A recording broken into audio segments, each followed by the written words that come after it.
澳娛綜合於旗下上葡京打造的恆常藝術展覽空間上葡京藝術文化展館，以首展葡京澳門故事揭開序幕。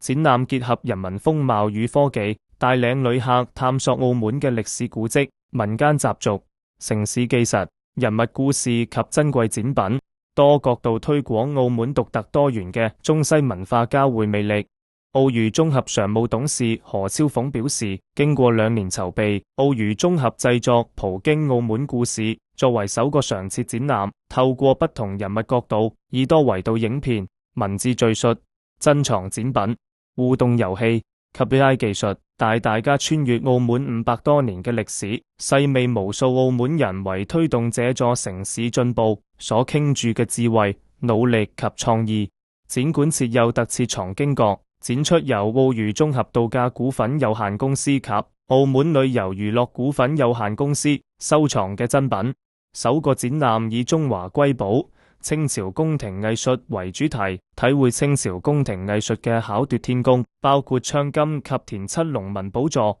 珊瑚紅雲龍大碗及墨玉雙龍頭活環三足寶頂等精巧之作，引領觀眾細味充滿文化氣韻嘅清朝美學。